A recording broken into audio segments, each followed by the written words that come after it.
सलाम अलैकुम सर, मैं तफरशी हूँ, यूनिवर्सिटी से बोल रही हूँ। आप सुबह की क्लासों में तशरीफ नहीं लाए। मैं जानना चाहती हूँ कि शाम वाली क्लास में भी तशरीफ नहीं लाएंगे।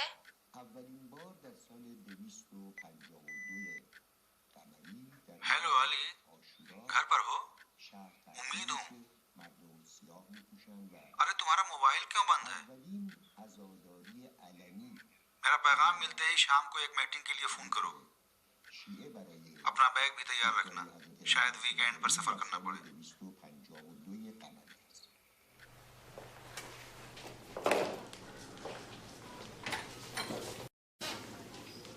यही कि जब बिस्तर पे जाता हूँ हजारों तरह के ख्यालात दिल में पैदा होते हैं। नींद की ये गोलियां नींद लाने के बजाय जगाए रखती हैं। अच्छा, तो रात में एक ही गोली खाते हो ना? कभी कभी 3-4 खा जाता हूँ।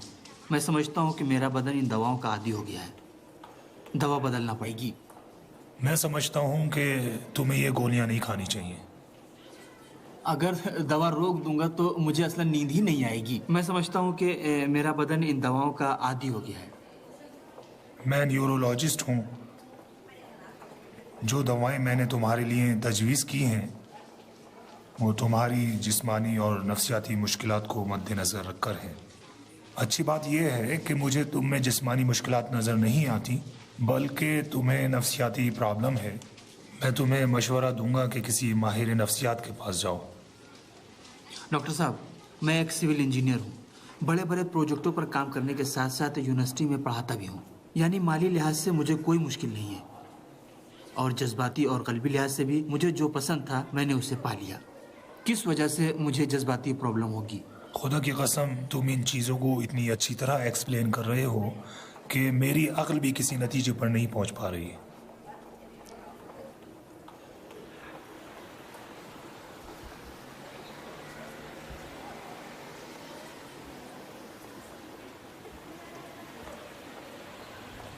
अस्सलाम वालेकुम सर। अस्सलाम वालेकुम सर।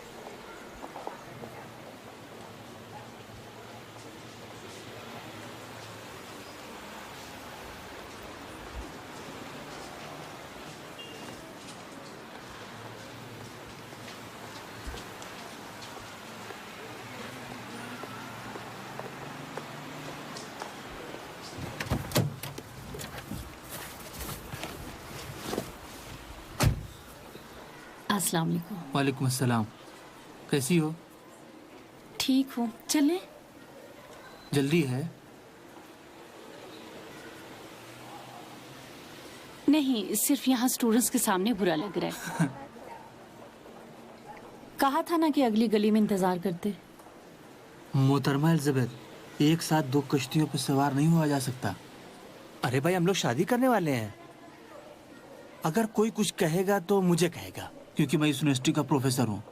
तुम क्यों परेशान हो? ठीक है, जो कहना है कहो, लेकिन अभी चलो।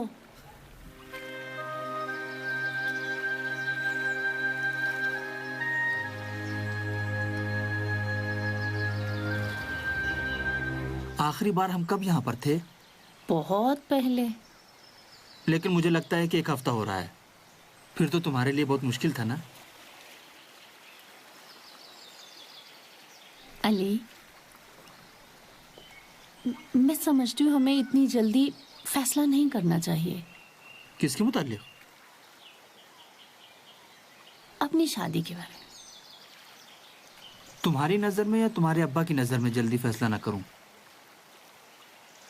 मेरे अब्बा का कहना है कि चाहे अभी मेरा ईसाइयों ना तुम्हारे लिए अहम ना हो, लेकिन बाद में पश्चिमान हो जाओगे। मैं तुम्हें कैसे समझाऊं कि मेरे लिए तुम्हारे और मेरे दीन का फर्क कुछ अहमियत नहीं रखता। हम दोनों इंसान हैं, आपस में एक दूसरे से बात करते हैं। हम जानते हैं कि हम एक दूसरे को खुश रख सकते हैं, यही काफी है। जानती हूँ, लेकिन लेकिन क्या? मेरे अब्बा कहते हैं ये सब शादी से पहले की बातें हैं। दो इंसान जिनका दीन मुख्तलिफ हो, असल में दो अलग तरह की जिंदगी जीते हैं। उनकी जिंदगी की रविश एक दूसरे से मुख्तलिफ है। तुम्हारे अब्बा सही कहते हैं, लेकिन ये बातें तो एक मोमिन और दीनदार पर सादिक आती हैं, ना कि मुझ पर कि जो सिर्फ नाम का मुसलमान है। देखो, मेरा मानना है कि इंसान हर चीज़ से पहले इंसान होता है। अगर वो अच्छी ज़िंदगी गुजार सके तो अच्छा है। इंसान होना काफ़ी है। इस बात से क्या लेना देना कि उसका दिन क्या है। मैं जानती हूँ और तुम्हारी बात भी मानती हूँ, लेकिन मेरे अब्बा कहते हैं तुम बाद में आज की बात पर पछतान हो जाओगे। पछताऊंगा क्यों? मेरे अब्बा की नज़र में तुम मोमिन इंसान हो। अगर ऐसा ना होता तो कभी इराक जाकर करबला के रोजे के लिए काम ना करते। एलिजाबेथ, मैं सिविल इंजीनियर हूँ, मेरा काम ही यही है। मेरे लिए कोई फ़र्क नहीं पड़ता करबला में कोई हरम हो या सामर्रा में या दुनिया के किसी भी कोने में कोई टावर हो। क्या ऐसा नहीं है? नहीं तो ठीक है, यही बात उनसे कहना ताकि मुतमईन हो जाए। ठीक है, लेकिन तुम्हारी इस बात का भी उनके पास जवाब होगा। ठीक है, अगर कुछ कहेंगे तो मेरे पास भी उनके लिए जवाब है। अगर 21-22 साल का जवान होता तो बात थी। मैं बच्चा तो हूँ नहीं कि मेरी उम्र गुजर चुकी है। ऐसा नहीं है कि रो में आकर ऐसे ही कोई बात कह दूं और बाद में पछताऊं। मेरा ख्याल है कि इस दौरान अगर कोई सही बात कर रहा है तो वो एलिजाबेथ के पापा हैं। यानी तुम ये कहना चाहते हो कि कल मैं कहूँगा कि पश्चिमान हुआ? मेरा मकसद ये नहीं है दोस्त। अगर तुम्हें आइम्मा से कोई लगाव नहीं था तो इराक में क्या कर रहे हो? हाँ मालूम है, काम करता हूँ। काम करते हो, ठीक है, काम करते हो, लेकिन दिलो जान से काम करते हो। एलिजाबेथ के पापा तो वहाँ थे नहीं, मैं था, मैंने देखा है, मैं गवाह हूँ। हाँ, तुम तो दूसरों से बेहतर जानते हो कि अगर मैं कोई काम कबूल करता हूँ तो उसे दिलो जान से अंजाम देता हूँ। तुम वर्जिश क्यों नहीं कर रहे हो? तुम वर्जिश करके थकना चाहते हो ताकि रात को चैन की नींद सो सको। मैं क्यों वर्जिश करूँ? अरे जरा उस पेट को कम करो। मैं अपना पेट नहीं कम करना चाहता। अफसोस के सिविल इंजीनियर तुम हो और मेरा काम तुम्हारे हाथ में है। ठीक है, जैसे तुम्हारा हुक्म। वहां पर जब मैं सीधे साधे इंसानों को देखता हूँ कि कितनी मुसीबत से आते हैं और मन्नतें मानते हैं, नजर नियाज करते हैं, तो मेरा दिल उनके लिए कुड़ता है कि मैं उनके लिए कुछ करना चाहता हूँ। तुम्हारे जैसे लोगों की यही प्रॉब्लम है। 4 किताब पढ़कर खुद को अल्लामा दहर और दूसरों को सीधा साधा समझते हो।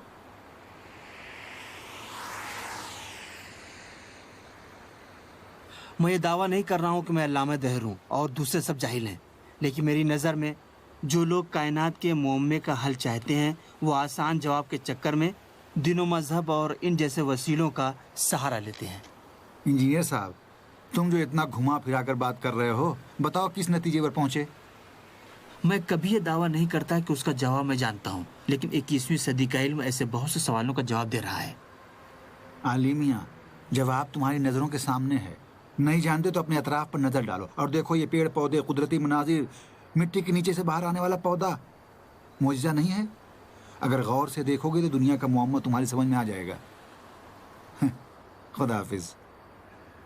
कहाँ? देखो, अभी हमने काम के मुतालिक बात नहीं की है। छोड़ो, कल बात करेंगे। 5 किलो वजन कम हो गया भैया। खुदा हाफिज।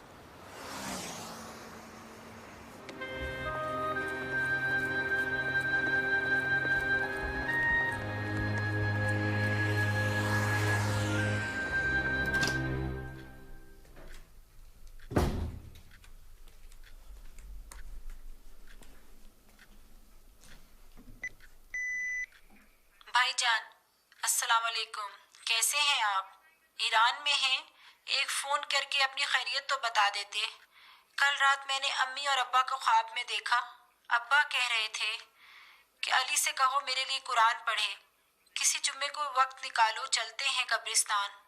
कम से कम वहीं तुमसे मुलाकात हो जाएगी। भाईजान, आपके लिए मैं बहुत परेशान हूँ। बच्चे भी आपको सलाम कह रहे हैं। खुदा हाफिज।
आ रही है।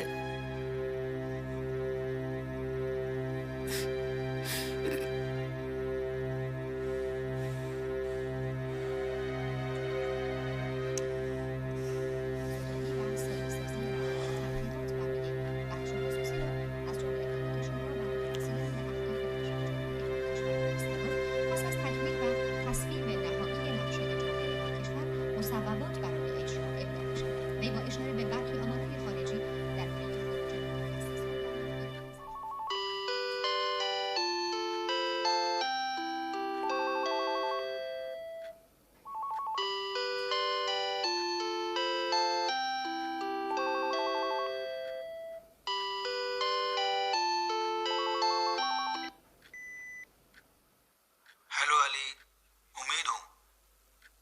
हेलो, घर पर नहीं हो? फोन का जवाब क्यों नहीं देते? सो रहे हो? हेलो, कल रात तो मुझे काम करने नहीं दिया। तैयार रहना, कल सफर पर चलना है। तैयार रहना भाई।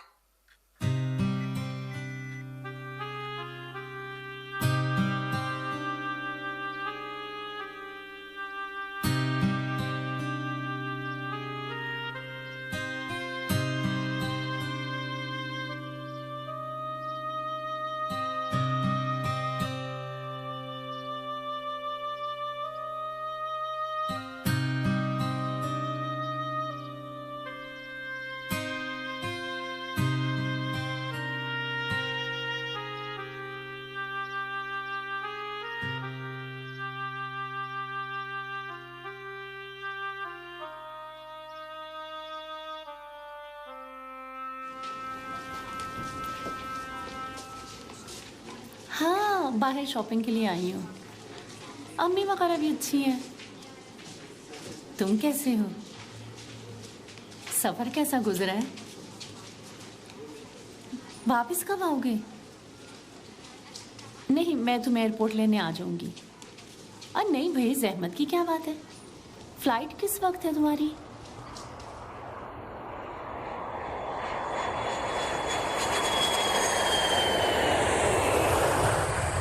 हाँ, चाबी? मैं खुद ही बैठ जाऊंगी। मेरी बदकिस्मती, अभी एक और नोवे आएगा। मेरा दिल तेहरान की ट्रैफिक के लिए परेशान था। मदद नहीं चाहिए? तुम बैठो। अच्छा।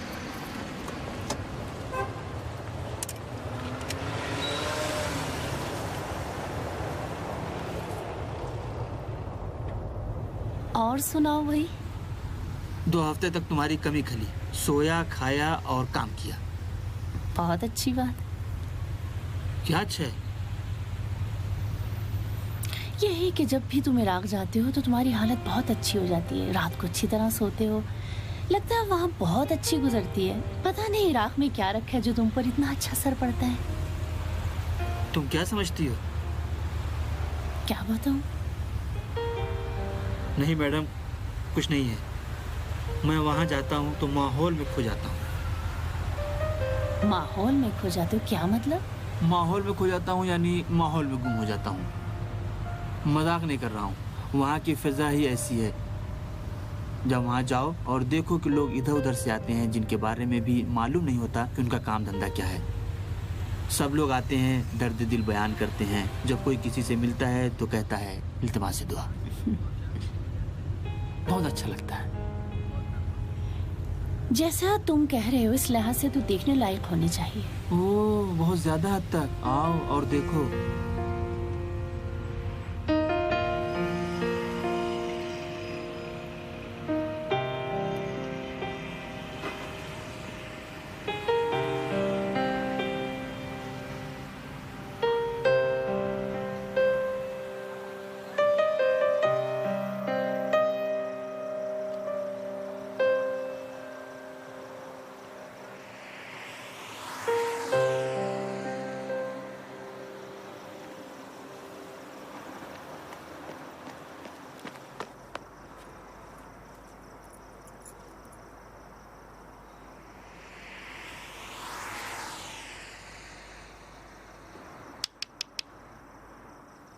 तुम आराम से हो?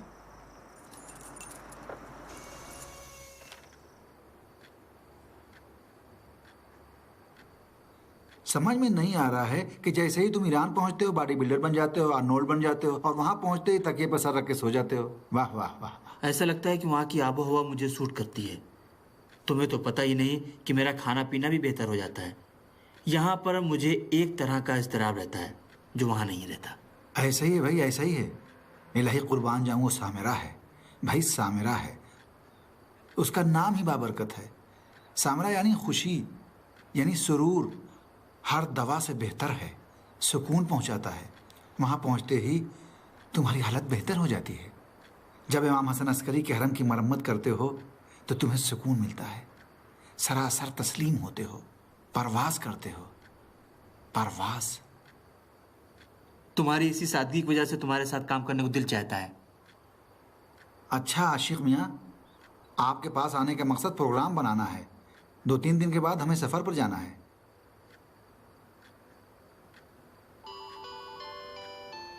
पहले तुम इस टेलीफोन का जवाब दो, मुझे दो।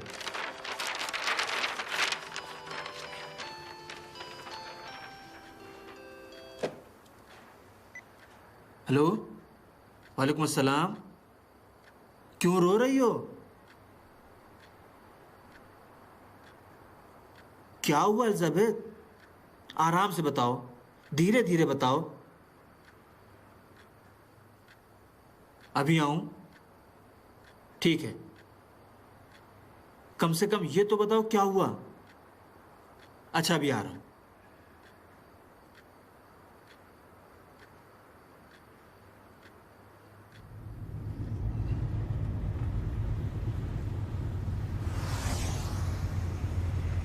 एलिजाबेथ, क्या हुआ? मैं मुसलमान होना चाहती हूँ। अब्बा को भी बता दिया है। क्या करना चाहती हो तुम? मैं मुसलमान होना चाहती हूँ। मेरे अब्बा ने भी कह दिया कि अगर मैंने ऐसा किया तो मुझे घर में बंद कर देंगे। कह रहे थे अच्छी तरह सोच लो, अगर ऐसा किया तो घर से निकाल देंगे। तब तुमने क्या कहा? कुछ नहीं कहा। मैंने सोचा तुम भी आ जाओ, मिलके कुछ फैसला करेंगे। क्या हुआ कि अचानक मुसलमान होने का फैसला कर लिया? अली, अचानक फैसला नहीं किया है, मैंने बहुत सोच के किया है। अच्छा, क्या सोचकर तुमने यह फैसला किया? मैंने महसूस किया है कि तुम्हारे साथ खुश रह सकती हूँ।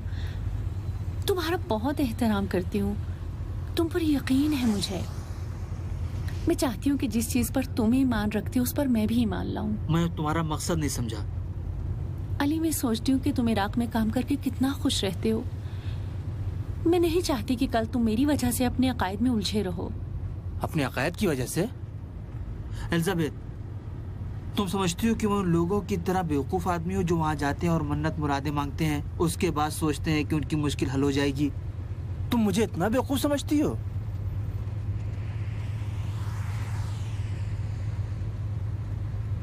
यानी तुम अपने इमामों पर एतकाद नहीं रखते? नहीं, मैं सिर्फ अल्लाह को मानता हूँ। तुम क्यों इस तरह अहमकाना सोचने लगी? क्योंकि तुम क्यों अपने घर वालों के सामने मेरी बेइज्जती कर रही हो? मैंने महसूस किया कि तुम इस सफर में एक बहुत अच्छी चीज का तजुर्बा करते हो। एक ऐसी चीज का तजुर्बा जिसमें मैं भी तुम्हारी शरीक बनना चाहती हूँ। हम लोग पढ़े लिखे हैं, तुमसे इस तरह की बातें बईद हैं। मेहरबानी करके इस तरह की बहस दोबारा शुरू ना करना, ठीक है? ठीक है? ठीक है। आप बचकाना हरकत ना करना।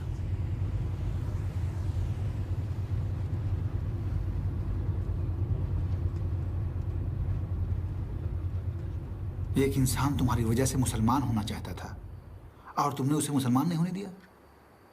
हाँ, एलिजाबेथ ने जज्बात में आकर फैसला किया था। एक तरफ बाप का दबाव और दूसरी तरफ जज्बात, बचकाना जज्बात की वजह से बेचारी ने फैसला किया। नहीं तो एक दिन में कोई आदमी अपना दीन तब्दील नहीं करता। तुम्हारी बात बजा है कि मार्फत ज़रूरी है, लेकिन इसमें भी कोई हिकमत होगी अली मियां, क्या ये नहीं समझते? एक मुसलमान होने की हैसियत से तुम्हारा फ़र्ज़ है कि जो उसने फ़ैसला किया उसमें उसकी मदद करो, न कि उसकी जगह फ़ैसला करो। मैं तो सिर्फ नाम का मुसलमान हूँ, मैं उसकी मदद कैसे कर सकता हूँ? यही बात है जो तुम्हारी समझ में नहीं आता। तुम नहीं जानते, शायद इसी मदद की वजह से बहुत सी चीजें तुम्हारे लिए वाज़ेह हो जाएं। क्यों मैं एक इंसान को ऐसे रास्ते पर लाऊं जिसके बारे में मैं खुद नहीं जानता कि कैसा है? मैंने बिल्कुल ठीक किया है। जिद्दी हो, बहुत जिद्दी हो। अल्लाह ने तुम पर करम किया था, नहीं समझे। उम्मीद, शोर ना करो। आखिर तुम्हें मालूम ही नहीं है कि तुमने कैसी शहादत गंवा दी। कौन सी शहादत? ये सब क्या है? क्यों राय का पहाड़ बना रहे हो? मैंने समझता कि मैंने गलती की है। अगर 100 बार भी आकर यही बात कहेगी तो फिर भी यही जवाब दूंगा और उसका मूड खराब कर दूंगा। देखो, मैं मावरा फितरत की तरफ निस्बत दी जाने वाली चीज़ों का शदीद मुखालिफ हूँ। मुझ में और तुम में यही फ़र्क है। यानी तुम सोचते हो कि इराक़ में काम करना अहले बैत की इनायत है, जबकि मैं सिर्फ काम। यानी तुम अहले बैत के लुत्फ़ व करम के बगैर काम पर जाते हो? देखो, मैं ये जानता हूँ कि मैं अपनी कोशिशों से काम पर जाता हूँ। मुझे कहते हो बेवकूफ़ हैं? तुम नहीं देख रहे हो मैं जो तुम्हें दिखाना चाहता हूँ, नहीं देख रहे हो। दरअसल मैं अंधा हूँ, मैं बुरा हूँ। तुम मेरी खबर पे जाओगे नहीं ना? तो फिर हर आदमी को अपने अंदाज की जिंदगी जीने का हक है।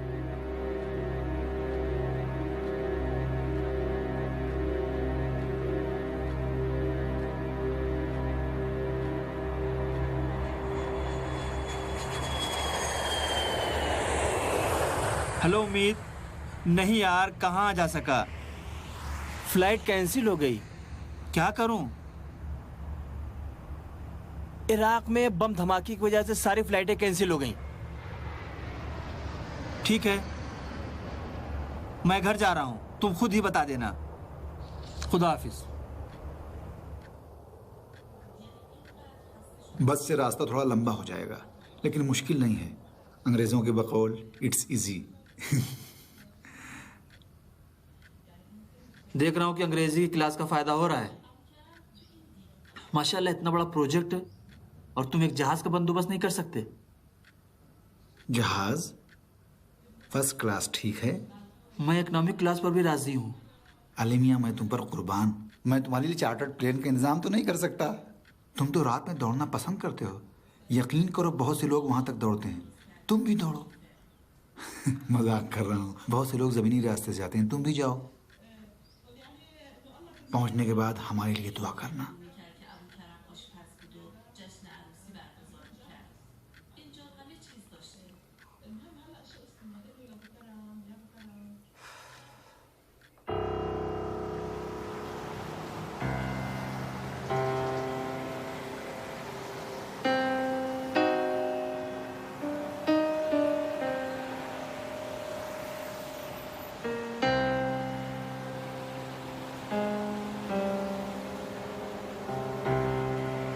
हेलो उम्मीद, अस्सलाम वालेकुम।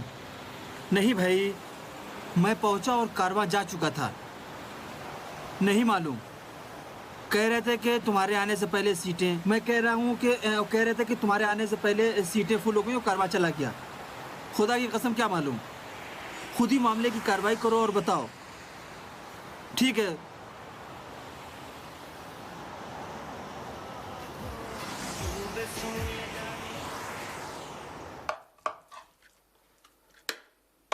क्या ऐसा हो सकता है कि दो अली रिजवानी हो और उसके बाद दोनों एक ही दिन इराक जाने का फैसला करें? उनमें से एक जल्दी आए और चला जाए और उसके बाद दूसरा आए और कहे ये मेरा डॉक्यूमेंट है, मैं जाऊंगा।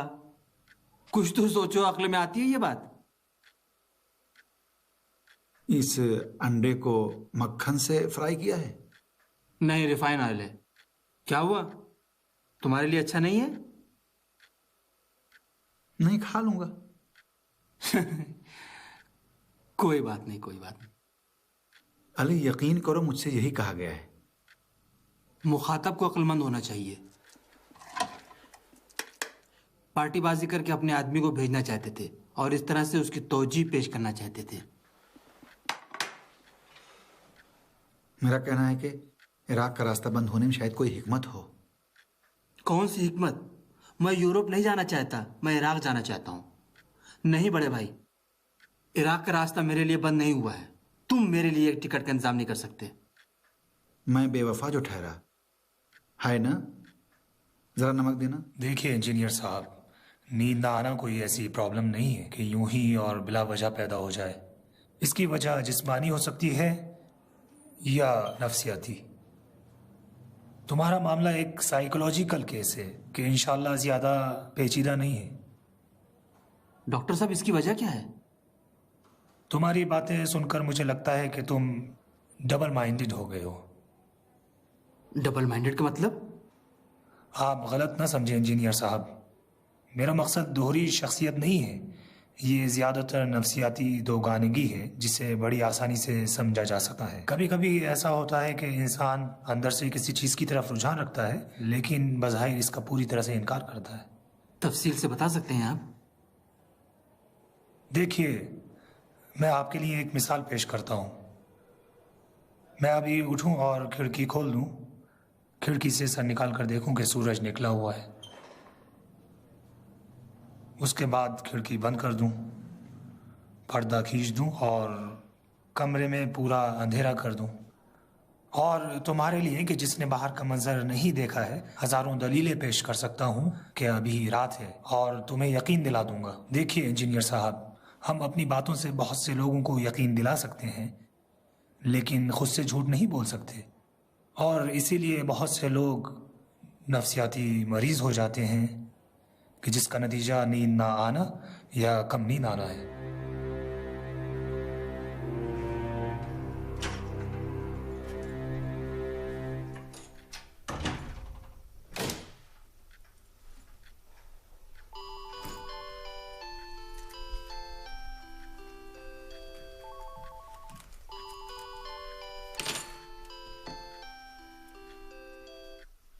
हेलो भाईजान, सफर पर गए या अभी ईरान ही में हैं? भाईजान, क्या घर पर नहीं हैं? अगर अभी तक नहीं गए तो मुझे कुछ मंगाना है।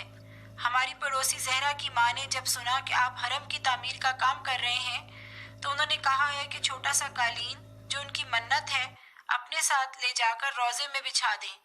कह रही थी कि जवानी में खुद ही बुना था, अगर लेते जाओगे तो सवाब होगा और अगर जा चुके हो तो इंशाल्लाह अगली बार ले जाना। अपना ख्याल रखना। खुदा हाफिज। अस्सलाम वालेकुम, मैं उम्मीद हूँ। मैं तुम्हें ये बताना चाहता हूँ कि इंशाल्लाह परसों सफर के लिए तैयार रहो। मैं खुद आकर के तुम्हें सवार कराऊंगा ताकि कोई मसला पेश ना आए। पैगाम मिलते ही एक फोन करो ताकि हम आम कर लें। खुदा हाफिज।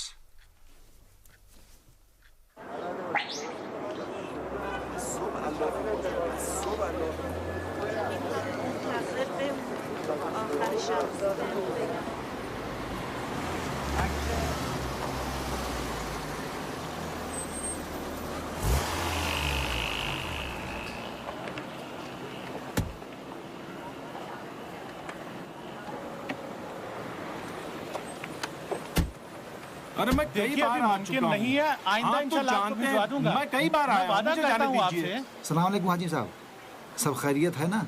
एक गुजारिश है आपसे। वालेकुम सलाम उम्मीद साहब। जिसके बारे में बात की थी उसे लाया हूँ। सलाम अलैकुम। वालेकुम अस्सलाम। अरे आप भी आ गए? जनाब, इनका नाम लिस्ट में मौजूद है, अली रिजवानी।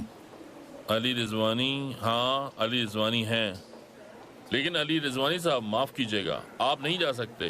क्यों? वो क्यों? अरे भाई, इराक का फजाई और ज़मीनी रास्ता नामालूम मुद्दत तक के लिए बंद है।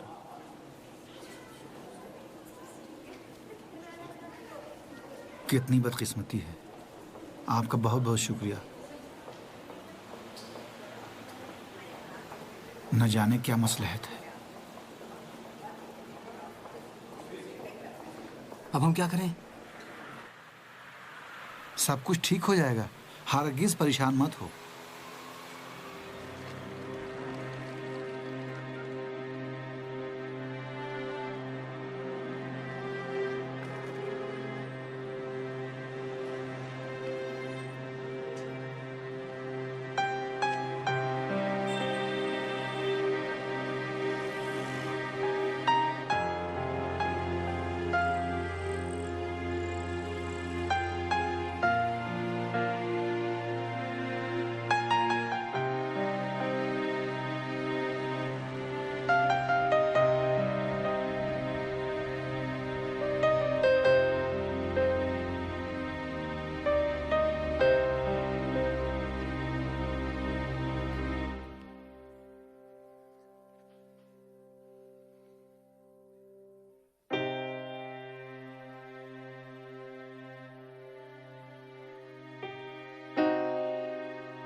सलाम अलैकुम अली, खुशखबरी है खुशखबरी। कल रात इराकी कौंसल से मुलाकात हुई, तुम्हारा मामला उससे बताया, तुम्हारा काम हो गया। सिफारत से कोई आज इराक जाने वाला है, वो तुम्हें अपने साथ ले जाएगा। मौला ने तुम्हें बुला लिया।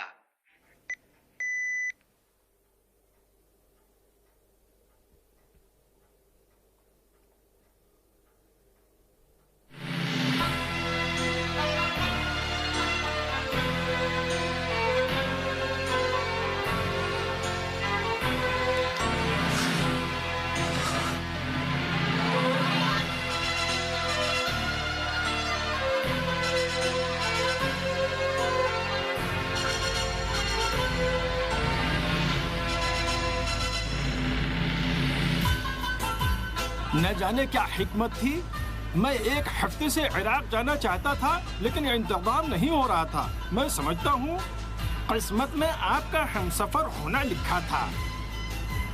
इंशाअल्लाह सब खैर है। इंशाअल्लाह।